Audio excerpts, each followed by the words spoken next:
The night had been arranged with almost obsessive care.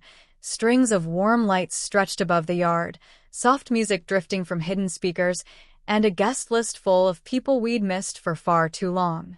It was our 10th anniversary celebration, a milestone marked by weathering troubles we never predicted and piecing our marriage back together after it nearly slipped away. I wanted the evening to feel flawless. And for a while, it really did. Guests laughed, glasses touched, and even my hard-to-please sister praised the food. Daniel looked calmer than he had in weeks. Lately, he'd been distant, wrapped up in his thoughts, and I convinced myself it was because of the promotion he was chasing. I didn't push him. He hated pressure. Around 8:30, someone suggested he give a toast. Everyone turned toward him, waiting for one of his warm, charming speeches about love and endurance. But the moment he got to his feet, something in the air shifted. He didn't lift his glass or smile. He didn't even glance in my direction. His eyes scanned the yard like he was searching for an escape route. At first, I thought maybe he was ill. His face was drained of color, his jaw locked tight. "Daniel?" I murmured, stepping closer. He shook his head, not at me, but at something he was fighting inside himself. And then he simply turned, walked through the backyard gate, and left. No explanation, no goodbye, no toast, no celebration. Just gone. The whole yard fell silent. Someone let out an awkward laugh, convinced he was pulling some dramatic romantic surprise. Another person asked if he was setting up something outside. But I knew better. That look in his eyes wasn't confusion. It was resolve. Everything that followed blurred together. People made excuses and slipped out early. My sister started tidying up just so she wouldn't have to ask what had happened. When the final guest left, the house felt cavernous and cold. I lay awake replaying every second, his expression, his stillness, his sudden escape. The truth didn't come from Daniel. It came the next morning from his mother. Her voice was heavy, as though she'd been carrying something for too long. "He's here," she said quietly.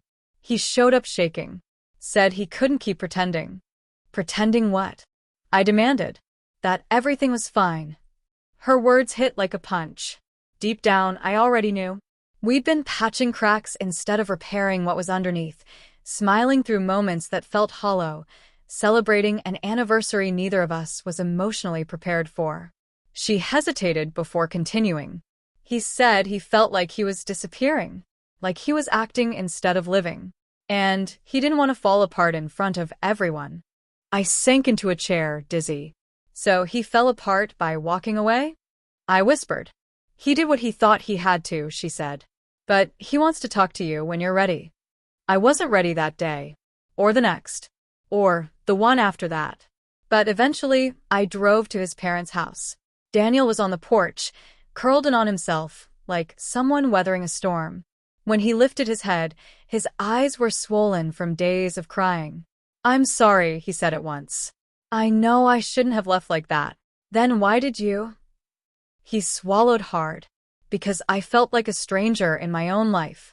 Like everything we'd built was a story I was expected to keep telling, even though some part of me wasn't sure it was true anymore. Hearing it stung, deeply, but at least it was honest. Honesty hadn't lived between us for a long time. "You could have told me," I whispered. "I didn't know how," he said.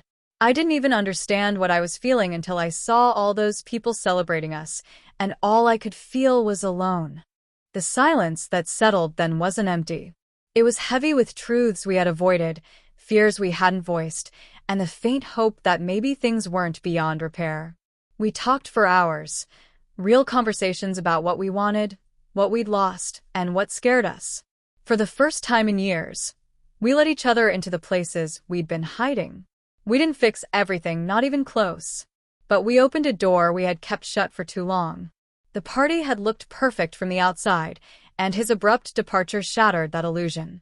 But strangely, that breaking point became the start of rebuilding something more honest, more vulnerable, and ultimately stronger than what we had before.